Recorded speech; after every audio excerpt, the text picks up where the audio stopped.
다양한 정보와 감동이 있습니다. 안녕하세요. TV이웃 다정다감입니다. 벌써 10월의 끝자락이죠. 어제까지만 해도 가을이 바짝 옆에 앉은 친구처럼 느껴졌는데 오늘은 바빠서 이만 하면서 떠나버릴 것만 같아서 아쉽고 또 붙잡고 싶어집니다. 여러분은 어떠신가요? 유독 짧아서 아쉽고 소중한 것들 있으실 텐데요. 여러분의 소중한 일상을 더 알차고 유익하게 만들어드릴 소식 오늘 준비했습니다. 부동산, 그중에서도 세입자들이 알아주면 좋을 법률 상식, 법률 알지를 통해 알아봅니다. 부동산 거래는 큰돈이 오가기 때문에 더 신중할 수밖에 없는데요. 가을 이사철과 관계없이 1년 365일 전세 대란이라고 불릴 만큼 물량이 귀해져서 세입자분들은 전세 만료 기한이 가까워질수록 애를 태우고 있을 텐데요. 이런 세입자를 두 번 올리는 신종 전세 사기들이 최근 급증하고 있습니다. 안전한 부동산 전세 거래를 위한 조언을 해주실 배철욱 변호사와 공인중개사협회 서용원 대전지부장을 모셔서 이야기 나눠보도록 하겠습니다. 어서 오세요. 반갑습니다. 네, 안녕하세요. 반갑습니다. 네, 앞서서 잠깐 말씀드리긴 했는데요. 이제는 뭐 1년 내내 그냥 전세는 아닌 것 같아요. 현재 우리 지역의 전월세 시장 분위기는 어떤가요? 서용원 지부장님. 네, 대전 지역이 2018년 이후에 이제 재건축, 재개발적으로 본격적으로 확대되지 않았습니까? 그래서 전세금 대출 또한 증가되어 있고 전세 물량은 상당히 부족한 상태입니다. 그래서 전세 금액은 또한 역시 지금 상승으로 이어지고 있고 전 지역으로 지금 확대되고 있는 현상이 지금 보이고 있습니다. 그래서 전세금 상승은 뭐 서민들뿐만 아니라 이제 전세 보증금이 6억을 호가하는 물건이 많다 보니까 서민뿐만 아니라 중류층에게도 큰 부담으로 다가오고 있고요. 전월세 신고제나 전월세 상한제, 또 계약갱신 청구권제를 핵심으로 하는 임대차 3법인 주택임차보호법 개정안과 부동산 거래 신고 등에 관한 법률 개정안으로 임대차 3법 본격적인 시행이 이제 되고 있거든요. 이런 현상으로 인해서 월세 시장으로 이제 전세 시장이 월세 시장으로 빠르게 지금 전환되고 있습니다. 그래서 전세금 상승과 전세 물량 부족 현상은 계속 이어지고 있어서 우리 서민들과 중류층 모두가 지금 어려운 현상이 지금 처해 있다고 보시면 될 것 같습니다. 네, 그나마 있던 전세마저 월세로 전환되는 분위기라면 전세를 구하는 임차인은 조바심을 느낄 수밖에 없을 텐데요. 그런 심리를 노리는 악성 임대인들이 생겨나는 것이겠죠. 배철욱 변호사님, 요즘 전세 사기가 실제로 빈번하게 일어나고 있나요? 예, 요즘에 뿐만 아니라 사실 오래된 이야기입니다. 네. 임차인들을 상대로 하는 범죄는 사실 어제 오늘의 범죄는 아닌데 그중 크게 한 4가지 정도로 나눠보면 임대인이 아닌데 임대인 행세를 해가면서 임차인에게 돈을 받아가는 그런 고전적인 수법도 있겠고요. 두 번째로는 집의 시세가 그렇게 높지 않은데 시세가 굉장히 높다라고 속이는 거죠. 그런 방식으로 또 임차인을 안심시켜서 보증금을 돌려받는, 편취하는 그런 방법도 있겠고요. 그다음에 이제 대항력이라는 것이 확정일자와 전입신고 그 다음 날 발생하거든요. 법에 따르면 그 하루 차이의 시간 갭을 통해서 또 임차인을 울리는 그런 형태가 있겠고 마지막으로 신탁회사에 신탁된 부동산은 소유자가 건들 수 없는 물건인데 이것을 원래 내 거다라고 거짓말을 해서 또 임차인을 울리는 보통 이렇게 한 4가지 정도로 나눠볼 수 있을 것 같습니다. 네, 전형적인 전세 사기 유형들에 대해서 말씀을 해주셨는데요. 그럼 지금부터 하나씩 자세히 풀어보도록 하겠습니다. 일단 첫 번째, 잔금 당일에 소유권자가 바뀌면서 사기를 당하는 일 말씀해 주셨는데요. 이건 어떤 일일까요, 변호사님? 아까도 말씀은 드렸는데요. 주택임대차 보호법에 보면 대항력이라는 게 발생합니다. 대항력이라는 것은 내가 임차인이기 때문에 임차인으로서 권리와 의무를 행사할 수 있는 그러한 힘인데 이것이 확정일자하고 전입신고를 한 다음 날에 발생한다라고 법에 되어 있어요. 그렇기 때문에 나는 오늘 잔금을 지급하고 확정일자를 받았음에도 불구하고 그날 동시에 바로 그 직후에 그 임대인이 다른 사람에게 물건을 팔고 그날 바로 소유권 이전 등기를 접수해버리면 그 임차인은 쉽게 말하면 사기를 당하게 된 것입니다. 네. 이런 경우에 문제가 어떻게 되냐면 사실 구제 방법이 별로 없습니다. 그 임차인으로서는 바뀐 소유자에게 대항력을 행사할 수 없기 때문에 실질적으로 어떠한 권리 행사도 하기 어려워지기 때문에 정말 난처한 경우라고 할 수 있습니다. 아, 정말 이런 경우는 법의 맹점을 노리고 계획적으로 한 것 같다는 생각이 듭니다. 전입신고 효력이 그 다음 날부터라는 걸 알고 전입일 당일에 주택담보대출을 받고 근저당을 설정해 버린 거죠. 이런 경우들이 실제 현장에서 일어난다는 거죠, 지부장님. 예, 우리 지역뿐만 아니라 전국적으로 이렇게 종종 일어나는 일입니다. 그래서 소위 먹고 튄다라고 하죠. 그래서 전세보증금 먹튀 주의보라는 어떤 신생아가 생길 정도로 대전 지역뿐만 아니라 전 지역에서 이런 일이 발생되고 있는데요. 아까 변호사님 말씀하신 대로 사기꾼들이 정력적으로 계획적으로 이렇게 접근하면 당할 방법이 없습니다. 그게 너무 안타까운 현실이죠. 네, 그렇다면 변호사님, 이 전입일 당일에 소유자가 바뀌었을 때 임차인의 권리는 그럼 어떻게 보장받을 수 있는 건가요? 사실 지부장님도 말씀을 하셨지만 구제 방법이 참 애매합니다. 왜냐하면은 임대차 계약을 체결한 전 소유자는 사실 작심하고 이른바 사기를 친 사람일 것이거든요. 그렇기 때문에 돌려줄 돈이 없을 거예요. 그런데 그 하루 상간으로 소유권을 취득한 새로운 소유자 같은 경우에게는 그 어떠한 권리도 행사할 수가 없습니다. 대표적으로 임차인으로서 내가 좀 더 살겠다라고 말할 수도 없고 내가 전 소유자에게 주었던 임대차 보증금을 당신이 대신 돌려달라라고도 말할 수가 없습니다. 그렇다면 결국 남은 것은 전 소유자에게 돈을 돌려달라. 그리고 돈을 돌려주지 않으면 뭐 사기죄로 고소를 한다거나 기타 방식을 고민해 봐야 되는 것이고 임대차 보호법에 의해서 보호받을 수 있는 방법은 안타깝지만 딱히 없습니다. 그렇군요. 그러면 뭐 예를 들면 새로운 집주인이 집의 시세보다 더 큰 빚을 지고 있어서 집이 경매로 넘어가는 상황이 생겨도 특별히 할 수 있는 게 없다라는 말씀이신데 그러면 임대인이 바뀌는 상황에서 임차인은 어떻게 대응을 하는 게 좋을까요? 사실은 크게 말하면 선택권이 있습니다. 새로운 임대인, 즉 새로운 임대인에게 임대인과 임대차 관계를 계속 지속할 것인지를 선택할 수가 있습니다. 그게 아까 말씀드린 대항력인데요. 대항력이 있기 때문에 새로운 임대인에게 대항할 수 있다. 즉 임차인의 권리 의무를 주장할 수 있고 한편으로는 새로운 임대인이 미덥지 못한다면 계약을 취소할 수도 있습니다. 네. 소유자가 바뀐다는 것을 알면 전 임대인, 즉 내가 계약했던 임대인에게 가서 계약을 해지한다는 통보를 하고 임대차 보증금을 돌려달라고 말할 수도 있습니다. 즉 임대인이 바뀌는 경우에는 임차인으로서는 선택권이 있다. 그리고 모든 상황을 잘 종합해서 잘 판단해야 된다라고 말씀드릴 수 있습니다. 네, 그렇군요. 그러니까 경매가 진행되는 경우에 배당 요구를 반드시 해야 한다는 점을 명심을 해야 될 것 같습니다. 잔금일 당일에 소유자가 바뀌면서 발생할 수 있는 여러 위험 요소에 대해서 알아봤는데요. 요즘은 부동산 법인도 참 많아서 법인 소유 주택에 입주를 하시는 분들도 많거든요. 배철호 변호사님, 이 법인 소유의 주택에 임차인으로 들어가서 전입신고, 확정일자, 전세권 설정을 했지만 법인의 임금 체납으로 경매에 넘어가는 상황이라면 전세금을 돌려받을 수 있나요? 네, 일부는 돌려받을 수 있습니다. 일단 여기서 문제되는 것은 보통 법인이 체납 임금이 있었을 때 근로기준법에 보면 체불임금은 최종 3개월간의 체불임금은 근로자들의 생존권 보장을 위해서 최우선적으로 보호를 하고 있거든요. 그런데 이와 동시에 주택임대차법에 보면 소액 보증금은 또 역시 최우선 변제권이라고 해서 최우선적으로 보호를 하고 있는 것입니다. 그렇기 때문에 만약 그 당시에 임차인이 최우선 변제권을 가진 사람이라면 최종 3개월 동안 임금을 못 받은 그 근로자들과 대등하게 채권액이 비례해서 안분해서 나눠 가져갈 수 있는 것입니다. 왜냐하면 그 두 법은 어떤 것이 우위에 있다라고 우선순위를 근거를 법에서 찾을 수가 없거든요. 네. 이런 경우에는 채권에 대등하기 때문에 안분배당으로 나눠 가게 되는 것입니다. 네, 그렇군요. 그리고 요즘 갭 투자라고 하잖아요. 소규모의 자본으로 전세를 끼고 다가구 주택을 산 후에 의도적으로 파산하고 아까 지부장님께서 말씀해 주신 것처럼 먹튀, 전세금 먹튀 사기가 참 많이 발생하는 것 같아요. 변호사님, 다가구 주택 사기에 대한 좀 자세한 설명을 부탁드릴게요. 네. 일단 다가구와 다세대의 차이점에 대해서 한번 잠깐 언급을 해야 될 것 같은데요. 네.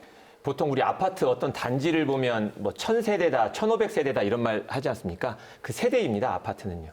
즉 세대라는 것은 구분 소유가 되어 있는 부동산을 말하고, 즉 각자 등기부가 다 나와 있는 것을 다세대라고 합니다. 이에 반해서 다가구는 등기부가 하나인 거예요. 등기부 하나인 집에 여러 사람이 들어가 사는 것을 다가구라고 표현을 합니다. 직감하셨겠지만 다세대는 문제의 소지가 조금 적습니다. 왜냐하면 권리무관계가 간단하죠. 네. 내 앞에 있는 등기부 정도만 확인하면 되는데, 다가구는 신경 쓸 사람이 참 많습니다. 누가 임차인이 몇 명인지, 그리고 그 임차인 보증금이 얼마인지, 그리고 올 전세인지 또 월세가 있는지, 이 복잡한 거를 계산해야 되기 때문에 임차인으로서는 안전하게 들어가기가 부담스럽죠. 그렇기 때문에 반대로 말하면 임대인으로서는 임차인을 속이려고 한다면 다가구인 경우에 충분히 속일 수가 있는 거죠. 임차인 숫자를 줄이거나 아니면 다 올 전세인데 월세가 많다거나. 그렇기 때문에 다가구에 입주하는 경우는 임차인들은 각별히 주의하셔야 됩니다. 네, 그렇군요. 그렇다면 지부장님, 다가구 주택 전세에 대해서 중개사분들도 위험 부담이 있지 않을까요? 네, 맞습니다. 최근에 대전에서도 한 사람이 소유한 여러 채의 다가구를 아주 의도적으로 경매에 이제 접수를 해서 그 세입자들이 보증금 반환을 받지 못한 그 피해가 크게 발생하지 않았습니까? 한국공사협회의 1월에서 8월 그 자료에 보면 협회 공제금 지출 건수가 약 173건으로 나와 있습니다. 그 중에서 공제금 지출 금액이 63억 8,400만 원이고요. 지난해 대비했을 때 16억 5천만 원 정도가 증가했습니다. 이 정도로 지금 사건이 많이 늘어난다고 보시면 될 것 같고요. 네. 이 중에서 다가구 주택이 차지하는 비율이 약 60, 70%를 차지합니다. 와, 60, 70%나 된다는 건 정말 다가구 주택의 사고 비율이 높다는 거네요. 예, 그렇습니다. 거의 이제 아파트나 이런 부분보다는 다가구 주택에서 통상적으로 이제 전세 물량에 대해서 사고가 많이 이제 발생이 되고 있는데요. 좀 전에 변호사님이 언급하셨듯이 다가구 주택이 그 위험한 이유가 있습니다. 그 이유를 잠깐 설명을 드리면, 예를 들어서 다가구 주택이 시세가 약 15억 정도 이렇게 한다고 했을 때 대출 금액을 보면은 한 6, 7억 정도, 약 이 정도 나옵니다. 또 그 다음에 거기에서 이제 전체 세대수를 만약에 전세로 이렇게 전환을 했을 때는 실제로 매매 금액보다도 오히려 채권 금액이 더 많아질 수가 있는 거죠. 그래서 이런 것들을 의도적으로 이제 의도를 했을 때는 일반인들은 전혀 거기에 대응할 수가 없는 그런 리스크 요인이 있다라고 보시면 될 것 같습니다. 네. 그러니까 제가 그 다가구 주택의 갭 투자라는 표현을 썼는데요. 그런데 사실 이 정도면 뭐 투자가 아니라 투기, 갭 투기로 봐야 될 것 같네요. 네, 건물에서 받은 대출과 세입자 보증금이 건물 시세를 넘어선 이런 건물이 경매에 넘어가면 확정일자와 전입신고 순서대로 전세금을 이제 돌려받는데요. 결국 선순위를 제외한 후순위 전세 세입자까지는 순서가 안 올 수도 있습니다. 거기에 경매라는 것이 최초 감정가에서 한 번 유찰되면 약 30% 정도 감액이 되는데, 그래서 보통 시세에 의한 낙찰가를 보면 60%에서 약 90% 정도에서 낙찰가액이 정해집니다. 와, 그럼 잘 확인해 보지 않으면 꼼짝없이 전세 보증금이 날아갈 수도 있는 상황인데요. 그럼 임대인에게 전세금이 얼마씩 들어있는지 요구해 봐야 되는 거 아닌가요? 네, 당연한 그 요구가 맞죠. 반드시 이제 거쳐야 하는 하나의 그 과정입니다만, 현장에서 이제 특히 이제 다가구 주택 같은 경우에 임대인들한테 이제 전입세대 열람이라든지 또 이제 임차인들 보증금 현황을 이제 임차인한테 물어보면 거기에 대해서 쉽게 이제 답변을 해주시는 분이 있는가 하면, 특히 또 아까 얘기한 대로 부정적인 생각을 가지고 있는 임대인 입장에서는 절대로 보증금 총액을 얘기를 안 해주죠. 그 자체를 허위로 이제 저희한테 통지를 해주기 때문에 공인중개사들도 그 허위로 이제 임대인이 보고를 하면 당할 수밖에 없는 그런 입장에 처해 있는데, 단 이거를 이제 예방을 하기 위해서는 전입세대 이제 열람 확인이라고 있습니다. 동사무소에서 가면 임차인들이 계약서를 가지고 동사무소 방문해서 전입세대 열람 확인을 하면 선순위의 임차 보증금이 얼마 들어있는지 자세하게 내용이 나와 있습니다. 그렇지만 대부분의 임차인들이 이제 그런 과정을 좀 생략하기 때문에 가장 좀 어려움이 있고, 그 열람권을 저희 공인사들한테 이제 열람권이 있다고 하면 저희들이 열람을 해서 우리 고객들한테 실제 그걸 통지를 해주면 간단히 해결을 해줄 수 있는데, 정부에서 이제 그런 거는 어떤 개인신상정보법이나 이런 것 때문에 저희한테 열람권을 주지 않기 때문에 저희가 열람을 할 수 없다는 그런 안타까운 점이 좀 있습니다. 네, 그렇군요.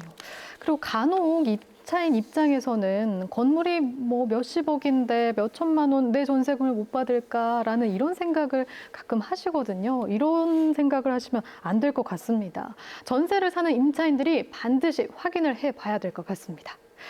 그럼 변호사님, 다가구에서 경매로 집이 넘어갔을 경우에 대해서 임의 경매, 또 강제 경매가 있더라고요. 이런 건 어떤 경우인가요? 일단 어려운 말이 나왔는데요. 네. 강제 경매와 임의 경매에 대해서 역시 좀 간단하게만 말씀을 드리면요. 강제 경매라는 것은 경매가 시작되게 된 원인이 법원 판결문이라는 것입니다. 법원이라 하면 뭔가 좀 강제력이 있어 보이죠. 네. 그러니까 강제 경매입니다. 그리고 임의 경매는 우리가 뭐 저랑 아나운서님이랑 임의로 뭔가를 결정했다 이런 말 하지 않습니까?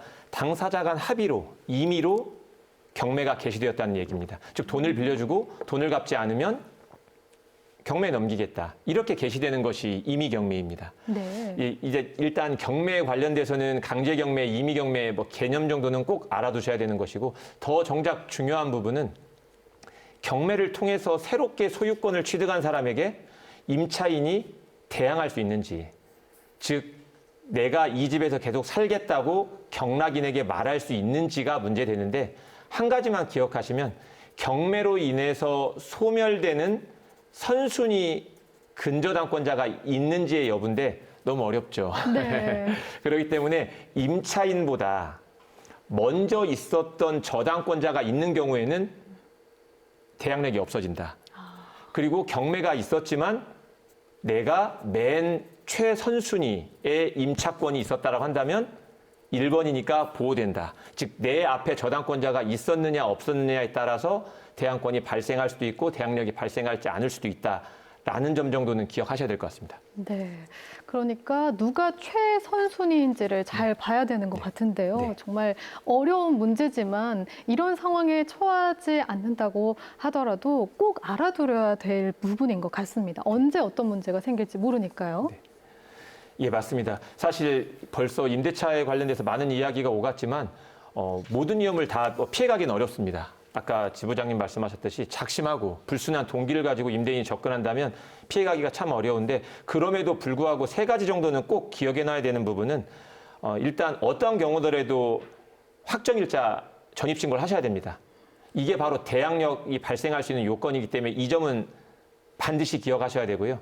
그다음 두 번째로는 계약 시점을 기준으로 이제 선순위 물권자들이, 선순위 저당권자들이 있는지, 있다면 그들이 실제 발생한 채권액은 얼마인지를 또 잘 알아둬야 됩니다. 왜냐하면 채권액은 이 정도인데 실제로는 많이 갚았기 때문에 이만큼밖에 빚이 안 남았다라고 또 거짓말들을 하시거든요. 그렇기 때문에 어찌됐건 최대한 확인을 하고 아까 그 아나운서님께서 다가구 말씀하셨듯이 다가구회 같은 경우에는 어렵지만 임차인이 몇 명인지 그리고 그 임차인마다 보증금이 얼마씩 있는지를 반드시 확인해야 됩니다. 현실적으로 어렵겠지만 아까 지부장님 말씀하신 대로 공인중개사님의 도움을 받든 집요하게 요구를 하든 반드시 그러한 정도를 세 가지를 기억하시면 위험을 없앨 수는 없지만 뭐 최소화할 수는 있을 것 같습니다. 네, 그렇군요. 이 세 가지 꼭 기억해 두시길 바라겠습니다. 그럼 이제 임차인을 보호하기 위한 전세 보증 보험에 대한 이야기도 좀 들어봐야 될 것 같은데요. 지부장님, 보증보험 가입에 대한 설명을 좀 부탁드릴게요. 전세보증보험은 되돌려 받지 못하는 세입자의 보증금에 대해서 많이들 가입하시는데요. 보증금을 돌려받기 위해 가장 필요한 건 다가구 주택이에요. 그런데 여기 역시 가입 조건이 밀리게 됩니다. 보증보험을 가입할 때 안전한 전세 주택을 평가하는 방법이 있는데요. 선순위 채권 금액에 임대 보증금을 더한 뒤 감정평가 금액을 뺍니다. 그리고 60%를 곱하면 보험에 가입해야 되는 보증 금액이 나옵니다. 이렇게 산술하면 임대 가능 주택을 자체 평가할 수가 있습니다. 네, 이렇게 보증보험 주택평가 방법까지 확인을 해봤습니다. 이제 또 다른 전세 사기 유형을 짚어보려고 하는데요. 시청자분들이 이해하기 쉽게 제가 사례로 설명을 해드리도록 하겠습니다. 20대 대학생입니다. 최근에 쉐어하우스에 들어가게 됐어요. 그런데 쉐어하우스 대표라는 사람과 직접 계약을 했는데 그 사람이 잠적을 했습니다. 저를 비롯해서 총 7명의 임차인들이 고스란히 피해를 떠안게 됐어요. 이런 경우 보증금을 어떻게 받을 수 있을까요? 와, 배철호 변호사님, 청년들이 많이 이용하는 쉐어하우스인데 공유주택이라고도 하죠. 여기서도 이런 사기 행각이 벌어지네요. 네, 쉐어하우스 젊은 분들에게는 이제 뭐 낯익은 개념인데요. 일종의 예전에 뭐 하숙과도 같은 그렇게 생각하시면 될 것 같습니다. 그리고 더 법률적으로는 더 본질적으로는 결국 아까 설명드린 다가구 형태입니다. 그렇기 때문에 이 부분에 대해서는 가장 본질적인 문제가 나보다 앞서서 보증금을 돌려받을 임차인이 몇 명인지 이런 현황을 알 수가 없습니다. 그리고 쉐어하우스의 형태다 보니까 과연 그 사람이 임대차 계약을 체결할 수 있는 권한이 있는지 없는지도 확인할 길이 묘연하고요. 그래서 이런 경우에는 쉐어하우스를 계약할 때는 첫 번째 일단 계약서를 잘 써야 됩니다. 계약서에 대해서 일단 충실해야 된다. 두 번째로는 그 집주인과 임대인을 동시에 만나봐야 됩니다. 그래서 그 현황을 더 확인해야 되고 세 번째로는 쉐어하우스에 가보는 것이 중요합니다. 가봐서 몇 명이 살고 있는지 그리고 이 사람들의 주거 형태와 보증금 형태는 어떤지 확인할 수 있는 범위 내에서는 최대한 확인을 해야만 막을 수 있습니다. 아까 다가구 형태가 가진 그 위험함과 거의 비슷하다고 볼 수 있습니다. 네, 그렇군요. 네. 20대라고 하면 아마도 부동산에 대해서 정말 잘 모를 수가 있잖아요. 쉐어하우스가 결국에 정식 계약을 하기가 조금 힘든 구조인데 지부장님, 이 문제는 어떻게 보시나요? 예, 앞서서 변호사님 말씀하신 대로요. 집주인을 직접 만나면 간단하게 문제가 해결이 될 수가 있습니다. 그리고 건물주가 직접 운영하는 그 쉐어하우스 같은 곳은 계약 시 주의하면 되지만 만약 임차인이 건물주의 동의 없이 전선세하는 경우에는 예상하지 못한 많은 위험성이 있습니다. 보증금이 없이 뭐 월세만 납부한다면 뭐 그게 신경 쓸 필요가 없겠죠. 반면에 보증금을 따로 이게 납부하는 그런 그 전세라면 그런 임차인일수록 상당히 위험성이 높다라고 보시면 될 것 같습니다. 실제로 이제 보증금은 낮고 월세를 높여서 계약한 집을 이제 전세로 속인 뒤에 다른 사람에게 이제 보증금을 같이 이제 내자고 해서 몇 천씩 이제 받은 뒤에 잠적해버리는 이런 문제가 지금 발생되고 있습니다. 그래서 이런 걸 예방하기 위해서는 아까 이제 변호사님 말씀하신 대로 주인하고 직접 계약을 하는 게 가장 최선의 방법이고요. 그다음에 계약금이랄지 보증금이랄지 이런 거를 꼭 집주인 명의로 되어 있는 통장으로 입금하는 게 가장 좋다라고 보시면 될 것 같습니다. 불가피하게 이제 계약을 진행할 경우에는 임대인의 사전 동의가 꼭 필요합니다. 그리고 차후에 전 임차인의 보증금에서 전전세 임차인의 보증금 반환에 관한 확약서를 임대인에게 사전에 받아놓는 게 좋습니다. 만약에 새로운 임차인이 보증금 반환을 안 했을 때는 건물주가 그 보증금을 반환해주겠다는 책임 각서를 하나 받아오면 그래도 안전한데 그렇지 않았을 경우에는 임차인과 임차인끼리 계약하는 건 매우 위험하다고 보시면 될 것 같습니다. 네. 와, 정말 이 쉐어하우스를 선택하기까지 여러 가지 생각이 있었을 텐데 반드시 임대인을 확인하고 계약 사항을 확인해야겠습니다. 그리고 또 하나 얼마 전에 드라마에서 나온 상황인데요. 신축 빌라에 대한 소유권을 신탁에 넘긴 건물주가 매매 대금을 받고 잠적했습니다. 내 집 마련의 기쁨도 잠시 소유권이 넘어가는 상황이 됐네요. 변호사님, 여기서 문제가 되는 신탁 부동산이라는 게 무엇인가요? 일단 결론만 말씀드리면 신탁 부동산에 대해서는 계약을 체결하지 않는 것이 안전하고요. 사실 검색어 쳐도 많이 나옵니다. 신탁 부동산에 대한 사기가요. 많이 나오는데요. 일단 신탁 부동산은 자기 게 아닙니다. 신탁사라는 신탁사의 물건이기 때문에 신탁사의 동의가 없다면 그 누가 계약을 체결해도 효력이 없다. 그 부분을 반드시 기억하셔야 됩니다. 그리고 만에 하나 신탁사의 동의를 받아서 계약을 체결한다 하더라도 마지막에 보증금을 돌려받을 때는 신탁사가 받아가야 될 돈, 그리고 신탁사에게 돈을 빌려준 금융사가 받아가야 될 돈에 밀리는 경우가 많기 때문에 매우 주의하셔야 됩니다. 네, 그렇군요. 이렇게 저희가 전세 사기에 대해서 함께 알아봤는데요. 마지막으로 시청자 여러분께 한 말씀 해주신다면 어떤 말씀 해주실 수 있을까요? 먼저 지부장님께 부탁드리겠습니다. 네, 지금까지 이제 말씀드렸지만 각종 사고가 나는 게 어떻게 보면 이제 간단하게 말씀을 드리면 이제 임대를 놓으면서 이제 중개 보수를 조금 아끼려고 하는 마음에 직접 거래를 인해서 발생된 사고가 많습니다. 그래서 네. 그 지역이 특히 다가구 주택이나 이런 부분에 대해서는 가장 그 주변에 있는 우리 공인중개사들이 가장 잘 알거든요. 그래서 그분들의 좀 전문적인 좀 상담을 좀 받아보시는 게 가장 좋은 방법이 아닌가 생각합니다. 네, 다음은 변호사님. 똑같은 말씀인데요. 전문가의 도움을 받으셔야 됩니다. 가까운 공인중개사님에게 자문을 받아서 하는 것이 제일 안전합니다. 네, 명심하시면 좋을 것 같습니다. 지금까지 서용원 대전지부장님, 배철욱 변호사님과 함께했습니다. 오늘 고맙습니다. 고맙습니다. 오늘 저희가 준비한 소식은 여기까지입니다. 편안한 저녁 시간 보내시기 바랍니다. 고맙습니다.